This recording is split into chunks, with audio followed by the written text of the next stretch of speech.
As promised, this mini lecture is going to cover classifying viruses. So viruses are going to follow a similar name scheme to other living organisms that we've discussed.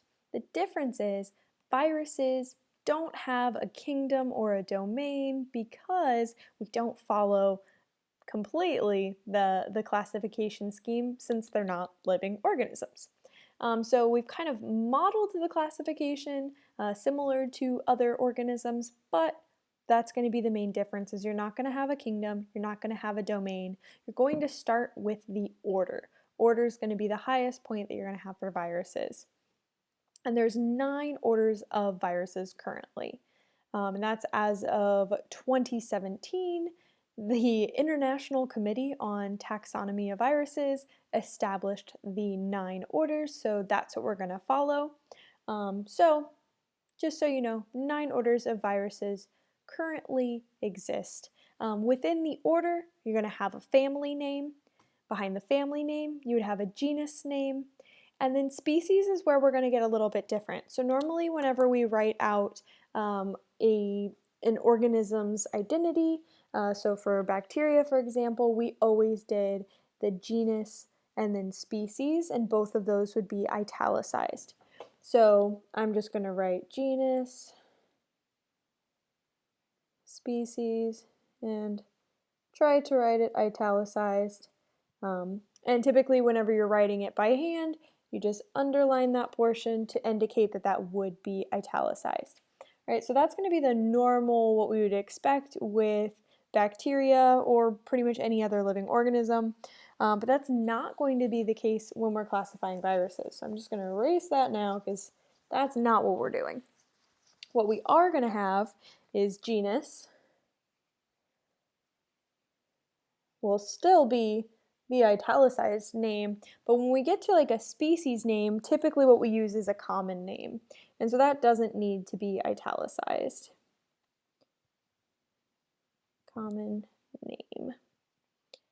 Okay, just so you know, that's generally what's going to happen with viruses, and that's why we're not going to follow a classic genus, species, both italicized when we're talking about viruses.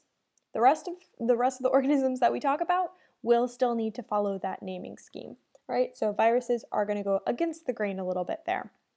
So let's go over an example of what this looks like. So with all orders, they're going to end with, order will end with viralis.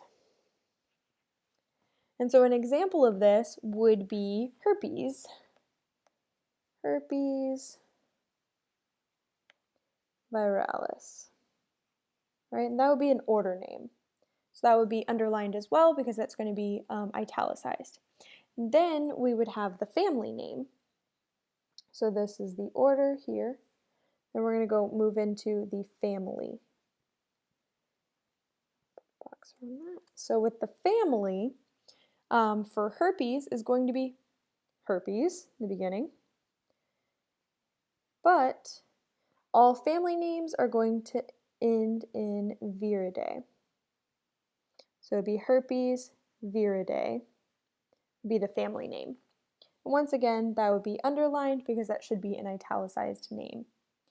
Now after the order and the family, then we're going to have the genus.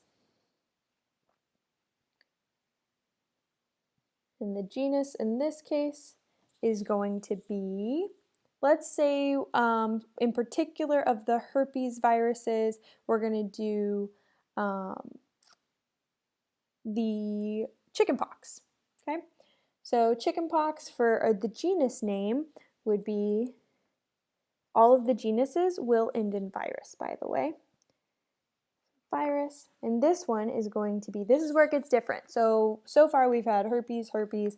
Now we're going to change it to varicella. Actually, in the genus name, it's varicellovirus. Once again, that's going to get underlined because genus is still going to be an italicized portion. So herpes viralis, herpes viridae, varicellovirus. So that shows you the difference between an order name, a family name, and a genus name. And now, instead of having a typical species name that would also be italicized, we're going to go with the common name. And the common name is varicella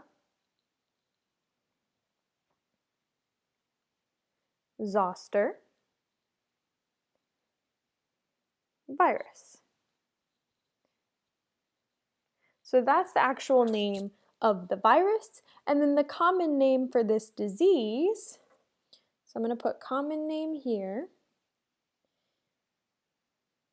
And this is just one example. There's many examples of viruses with common names. So this would be the common name for the virus, and then the disease name would be chickenpox.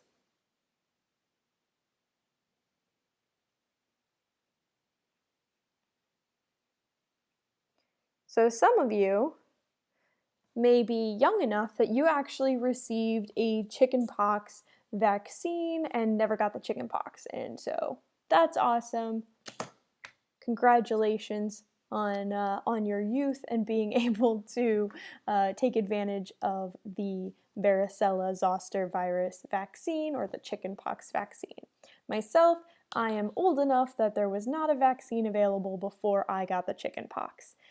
So I had pox as a child. It was very common. I think most people my age had chickenpox, but my sister's young enough. She was one of the lucky ones that was able to get the vaccine.